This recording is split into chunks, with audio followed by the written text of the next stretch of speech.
Hey guys, John T. Hickmet here. Welcome to my channel. In today's video, I'm going to talk about how healing chronic symptoms will take us on a spiritual journey. I'm going to constantly be looking down at my notes because there's a lot I want to talk about in this topic. I don't have my whiteboard like you may have seen in previous videos, so I've got some notes.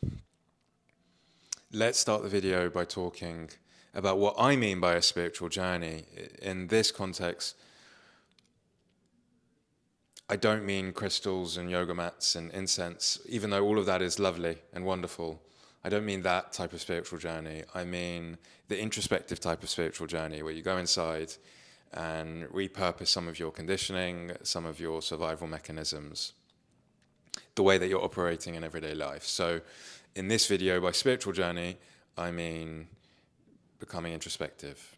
Healing chronic symptoms will force you to become introspective, at least healing chronic symptoms in the manner in which I teach in this process. If you're new to my videos, if you have no idea what I'm talking about, the way that I teach people to heal their chronic symptoms is through becoming introspective, learning how energy disperses around the body, learning how to acknowledge and allow emotional energy to exist, how that teaches the mind that that energy is safe to exist, and therefore chronic symptoms subside. Not only in this process do we learn how to welcome different emotions, but we also take a look at our careers, we take a look at our relationships, we take a look at the way that we're having fun in our life. We take a look at everything. Everything gets considered in our life in this process and shifts if we need it to. Maybe we need to change relationships or change job or have conversations we're putting off. That is also part of this process, and it's also somewhat part of the spiritual journey, you know. We're all having a spiritual journey. I think that word spiritual journey is used in so many different contexts, as lots of words are, that definitions can get lost or changed depending on who's speaking about it. So in this context, I'm not talking about the incense and the crystals and all that kind of stuff, even though it's beautiful. I'm talking about becoming introspective, learning about our conditioning, our survival mechanisms, our personality traits, where they were formed, and recognizing that all of us are on a spiritual journey, having a human experience. You know, we have no idea where we've come from. We have no idea where we go when we die. It's all a bit spiritual and invisible. So we've been conditioned to forget that. We've been conditioned to think that our life is about career and about finances. It's about fitting in, I've written here as well. We've been conditioned to believe that our existence is about keeping a system thriving. And I'm going to speak about how that system is purposeful and wonderful. It's also kept us distracted, and it's meant that we've pretended most of our lives who we are. And pain comes into our life to get us to remember. Stop overly focusing on helping the system thrive. You need to go inside. You need to take that spiritual journey. Start to remember who you are.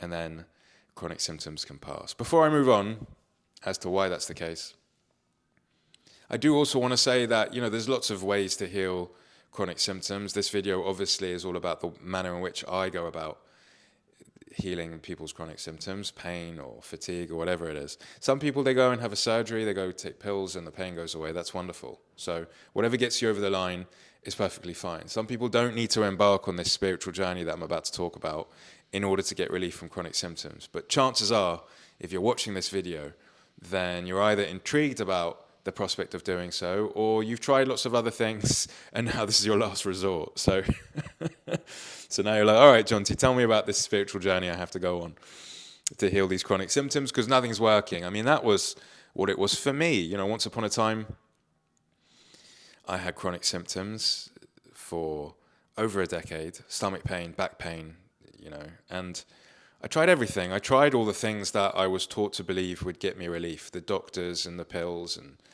the different exercises and the different foods. I did all of that for years and years and years, and it just never would work.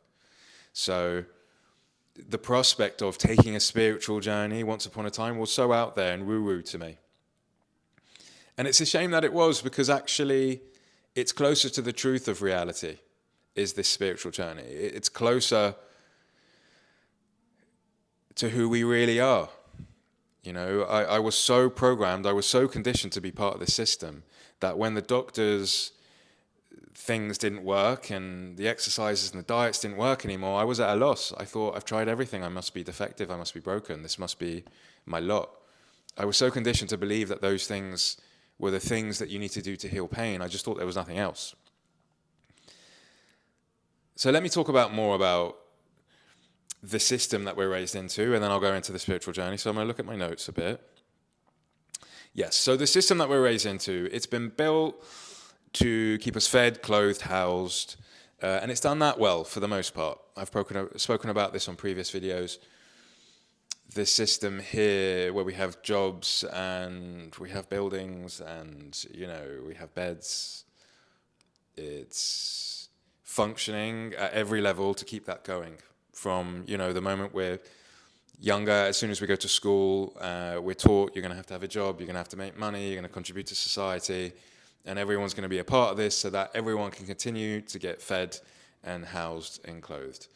And it's wonderful that we've band together over, you know, however many millennia to create that system or to help it evolve so that everyone does get that, because it's wonderful to get that.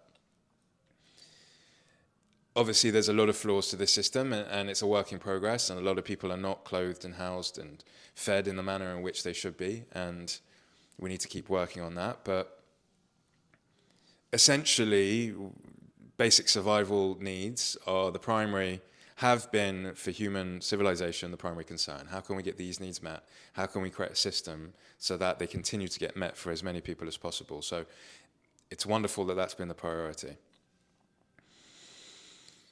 But unfortunately, we're overly raised to just serve that system and not actually learn how to serve aspects of ourselves. And this is what I'm going to get into, and why chronic pain eventually develops. Because we've been raised to just focus on the system, we never actually take that spiritual journey or even think it's important to do so.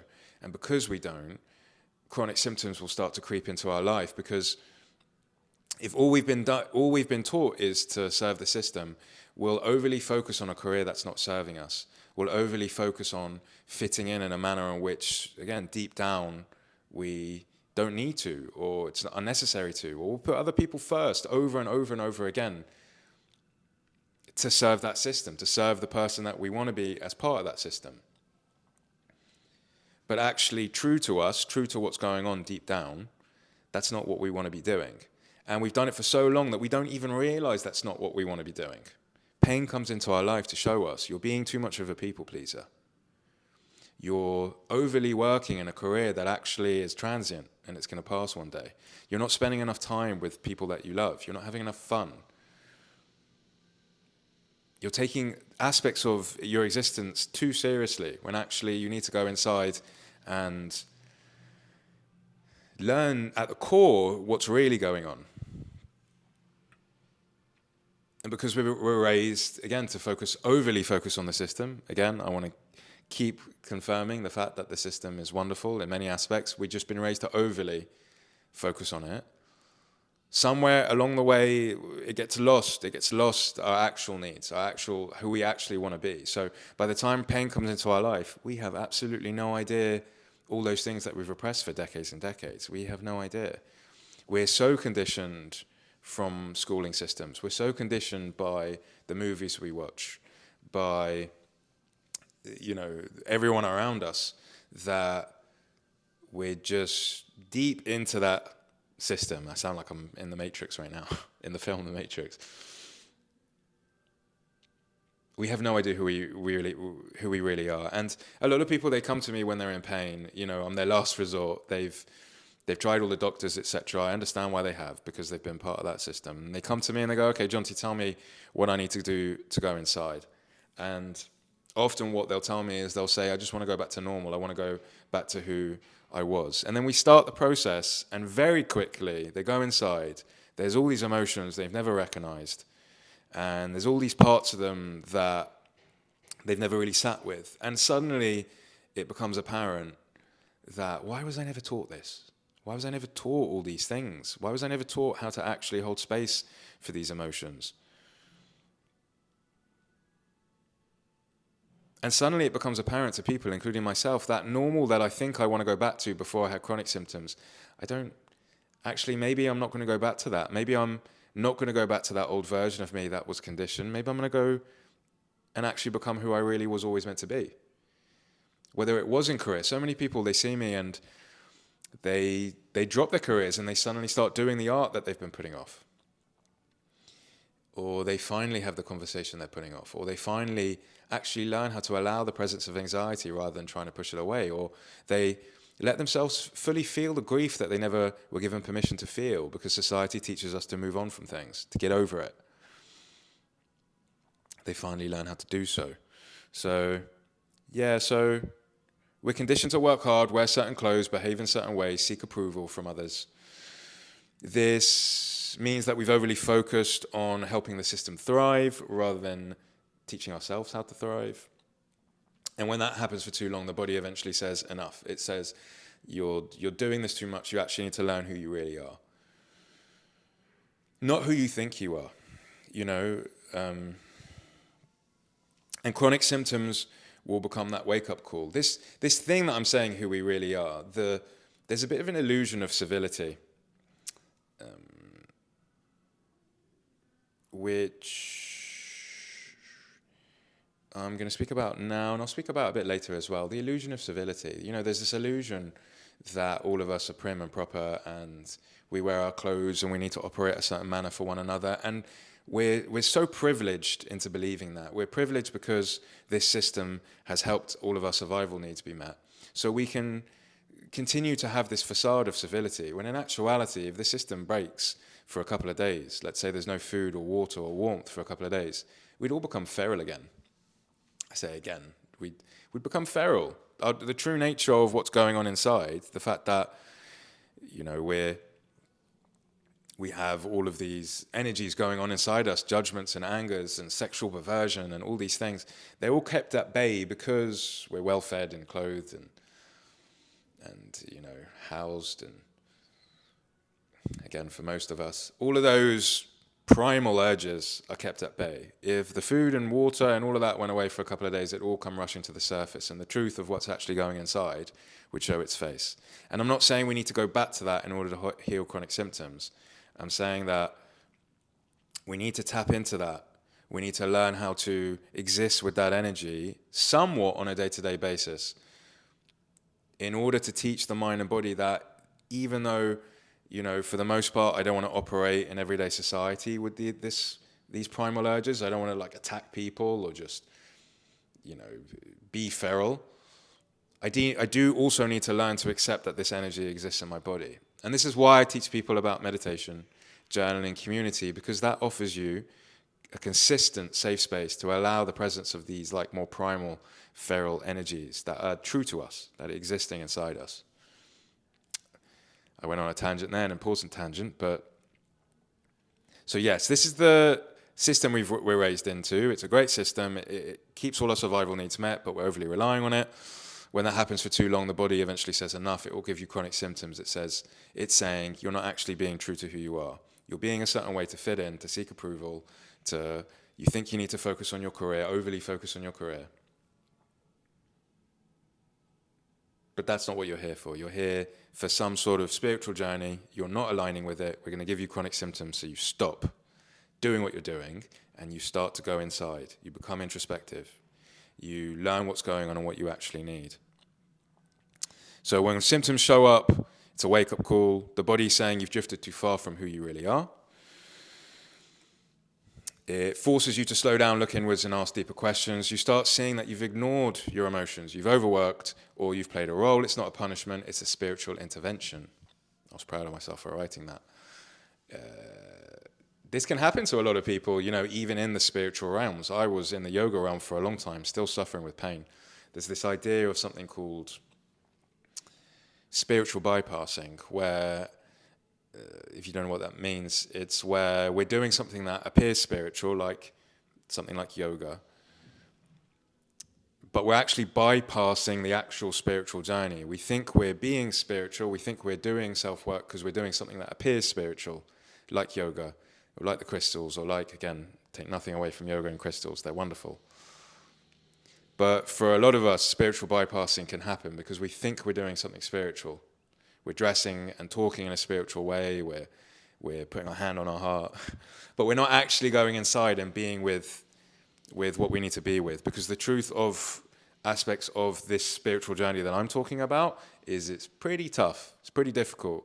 You do have to sit with, I spoke about these primal emotions, you have to speak about a lot of difficulty that you've never sat with, perhaps things that happen in childhood, or perhaps just the energy that none of us are exempt from. You know, we're all going to feel the full spectrum of emotion in our lifetime. Up until this point, you may not have gone through much difficulty. Chances are, if you're watching this video, you have done.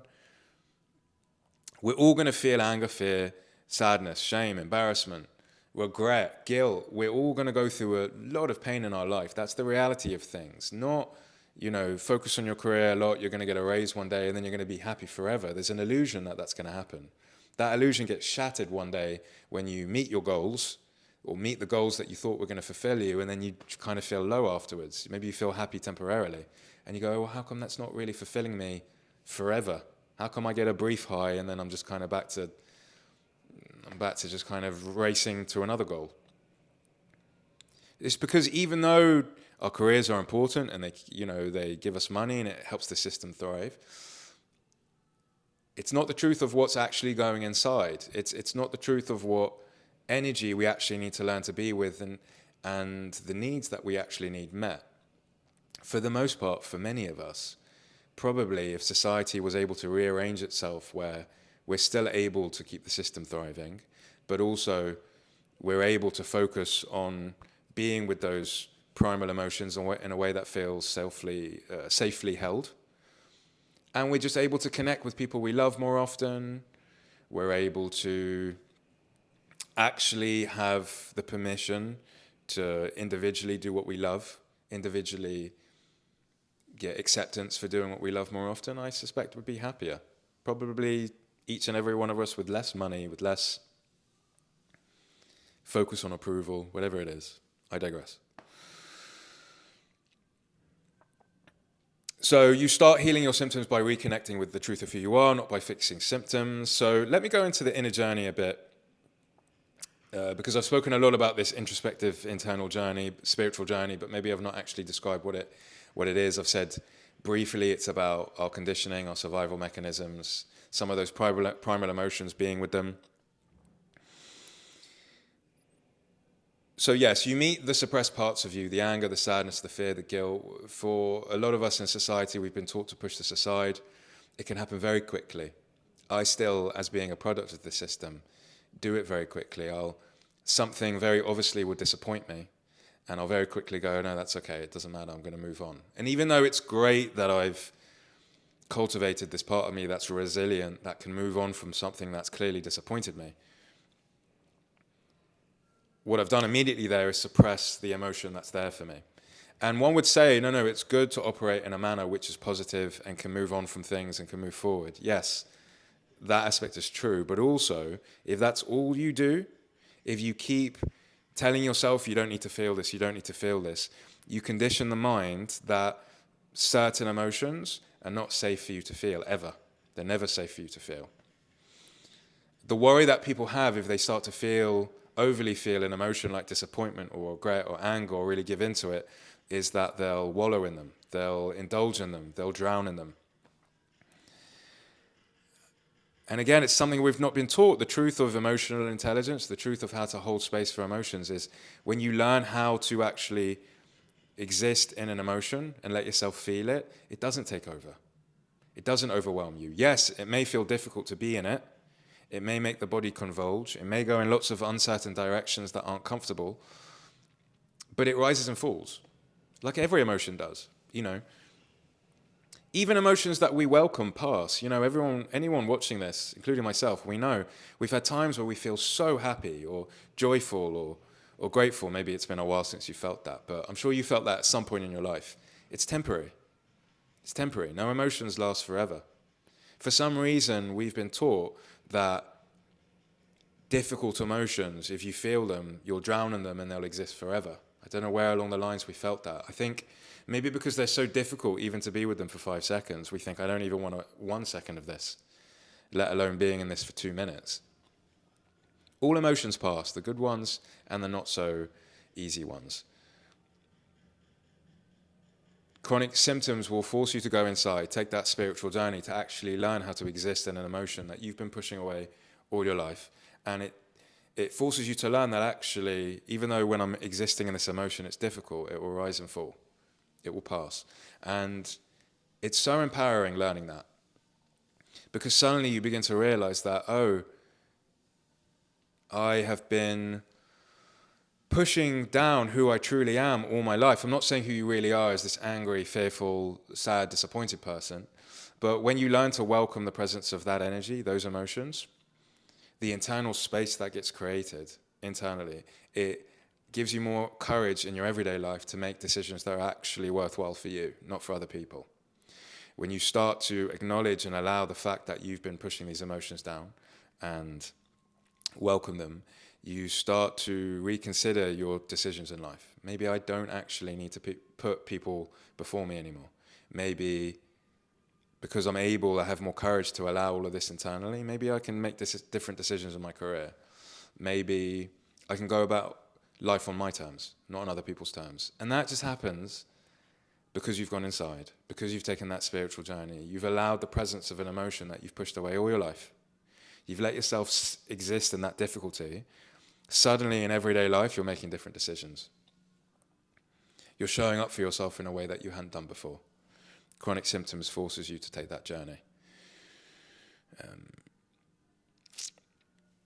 I told myself I wouldn't say in the video, I just did it. Damn. What else do I want to say here? This is the inner journey, that's what happens. For many people, they'll revisit childhood experiences and see how patterns are formed. That doesn't happen for everyone, you know.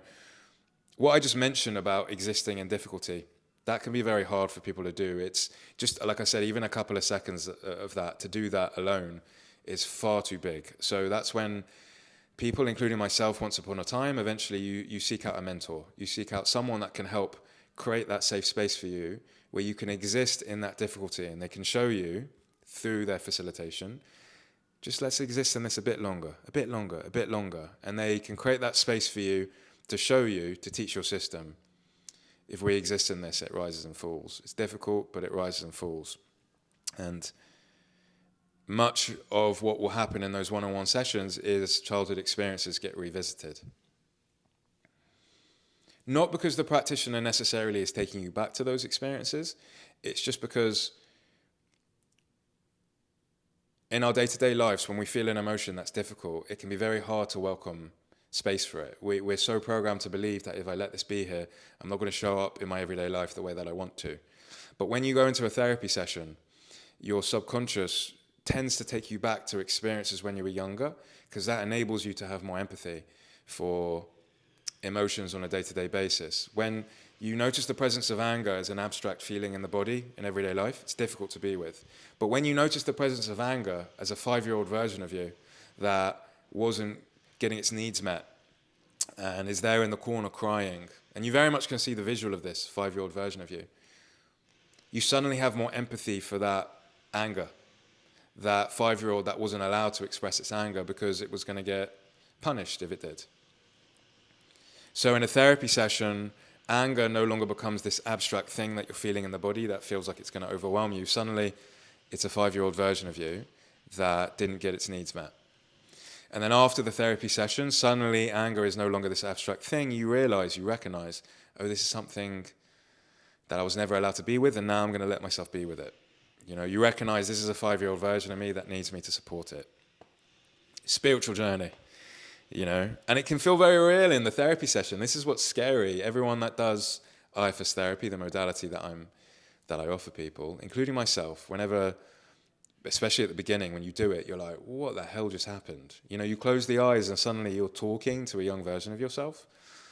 Once upon a time, like I said, this felt woo-woo to me. This felt so out there because I was raised on a system that believed, I don't know what it believed. It believed the present day is the only reality, I guess.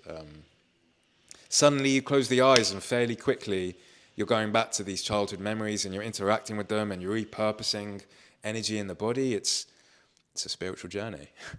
And when you teach your mind, or you show your mind that we're safe with all this energy that's been here probably for much of my life in my body, it says, all right, Jonty doesn't need symptoms anymore.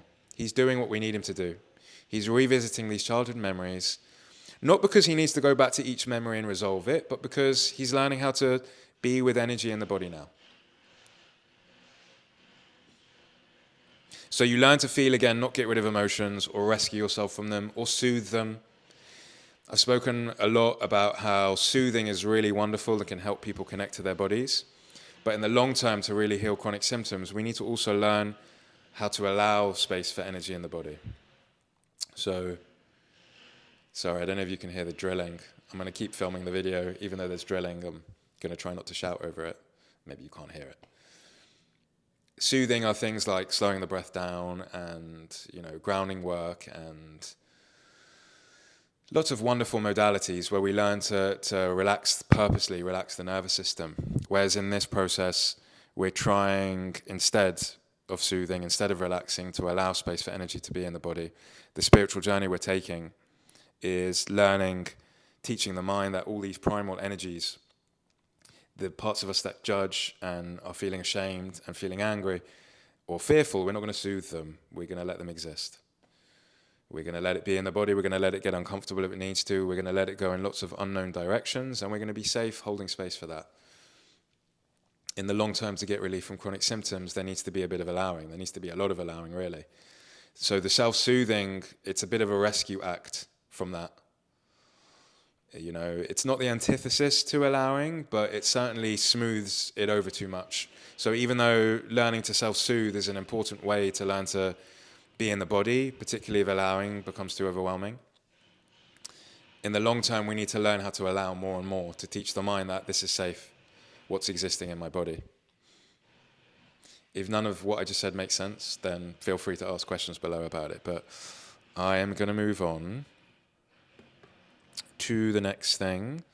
So, yes, I've spoken about, we in this process we go from system thinking to soul thinking. So the system taught us lots of things. It taught us if you're sick, you go heal it with medicine and surgery, and those things can be great and they can work for lots of people, but for a lot of us, including myself, they don't get to the root. They don't actually heal what's coming up for us. So you start to discover the mind-body connection, and like I said, you think, why was I never taught this? Why was I only taught this system way of thinking? Surely this is the truth of who I am.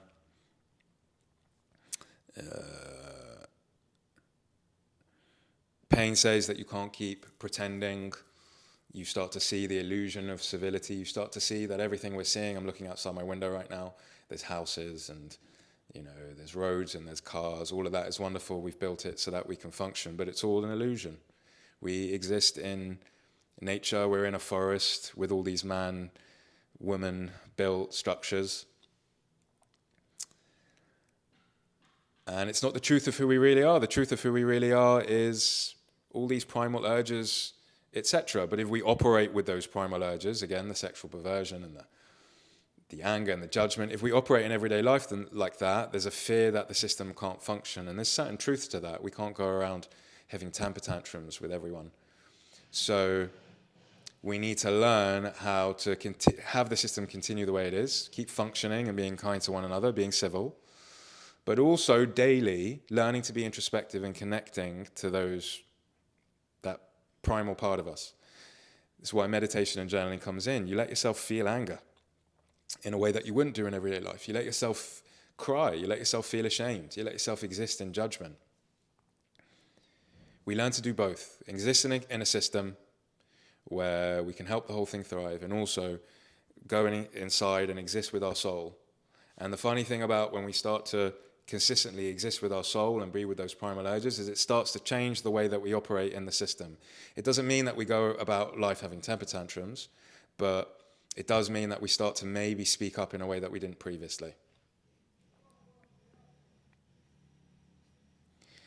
Anything else I want to say? I recognize this video is going on for long. I've spoken a bit here about empowerment and surrender. Our modern gods are celebrities and doctors in the state. We've handed our power away. Once upon a time, maybe religion was more the top tier of how we all functioned. And I know that's still important for a lot of people and really wonderful for a lot of people. That provided answers to life's biggest questions. And now that people have stepped away from that, we've given our power away to the state and to celebrities and to doctors. These are the gods of society these days. And again, not to take anything away from that, but it disempowers us somewhat, because when those things don't work, you know, I'm following the advice in this Hollywood film about how to date. I'm following the doctor's advice about how to look after my health. I'm following the state's advice about how I need to function in my careers and in my career and everyday life. When all of that isn't working, we've got pain, we're at a loss, we have nowhere to go. So the spiritual journey, chronic symptoms, force you to go inside and empower yourself. It's not a path, it's not a journey that a lot of people want to take. I mean, being empowered may look attractive on paper, but the reality is very, very scary for many people, because it creates a lot of unknowns. If religion is no longer my God, I know it is for a lot of people, but if that's no longer something I want to focus on, and the state is no longer God, if the state's let me down, and doctors have let me down, and celebrities have let me down, who is looking after me? Who's actually going to help me with this? The answer really is we're doing our best to look after each other, but no one. It's only going to be you. That's really, really scary. That presents a lot of unknowns. If there aren't actually gods in the way that I think there are, if no one is here to look out for me, I'm going to have to do it for myself, and I don't think I have the faculties to do so. That's terrifying. So the spiritual journey is going to be very scary for a lot of people. It's going to empower you, but that's the actual process itself can be very deep and dark, and it helps to have a community and to have mentors and guidance to help you with that, because a lot of what you thought was true is going to drop away. It's a death of the ego. We spoke about this in my community. If you're watching this in my community, there's a wonderful thread where we're speaking about ego deaths. There's a lot of ego deaths that can occur in healing chronic symptoms. Because suddenly, what you thought was true about yourself and about who you could rely on is no longer true. And that can be quite painful. Very painful, in fact. So I've written here, it's also liberation. Pain will break you, but it breaks you open. And that's also a type of liberation, because you can begin to live more fully, more truthfully to yourself. Like I said, who you really want to be. Pain was my best ever teacher. Suffering was my greatest teacher. It broke me open. I cried, I shook, I was angry, I had to isolate myself at times.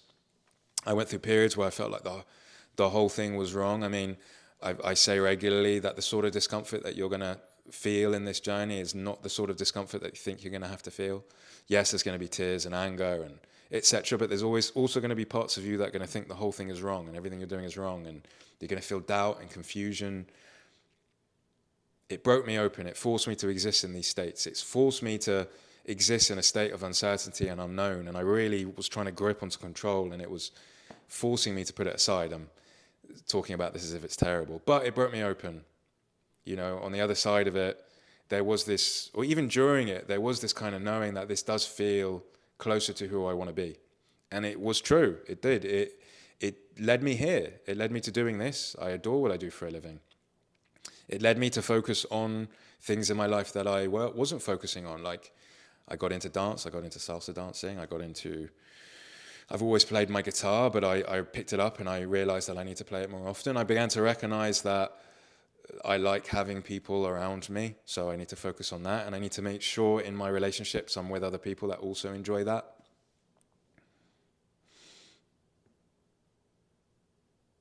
The biggest spiritual truth is the system is here to function in a way to keep our survival needs met, but it's not the ultimate truth. The gods of this system, doctors and celebrities in the state, they're all wonderful, they're all great, they all serve a purpose, but they are not gods and they don't have the ultimate answers. The truth of things is we're going to die, for some reason, we're not taught that from an early age. We're taught to just believe in the system, and that's the thing that's going to bring you happiness. And when it doesn't, we're at a loss.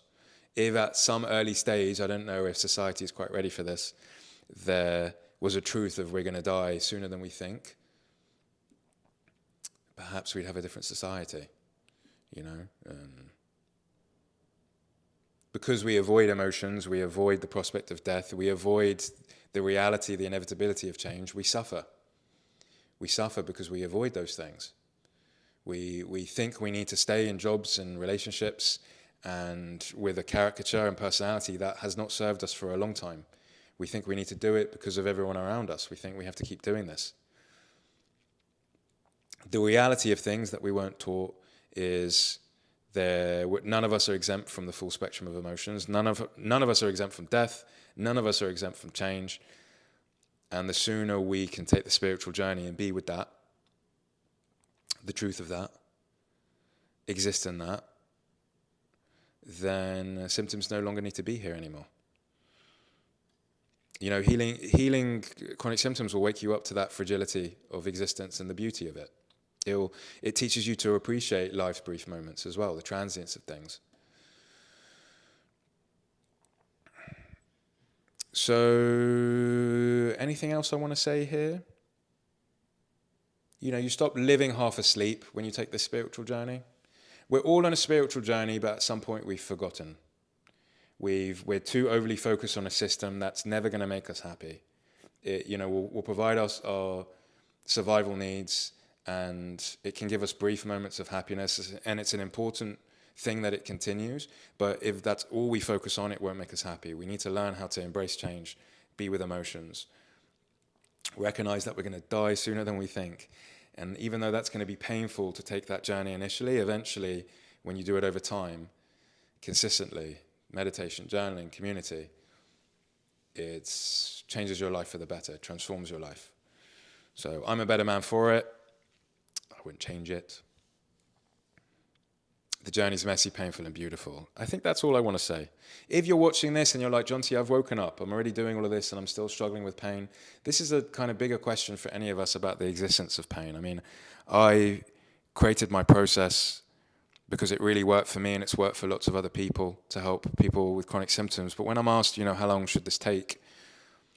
I'm truthful about the fact that if you're consistent with the tools, if you're consistent with meditation and you do the work of being with what's there, you will make progress in living more fully, and chronic symptoms also will have permission to subside. Should they continue, if you're still watching this and they're continuing and you're doing all of this, you know, on the one hand, I could say maybe you need different support or guidance, or maybe there's something missing. But also, in a bigger sense, I don't really know how long anyone watching this needs to go through what they're going through, regardless of whether or not they're doing the things I'm telling them or not.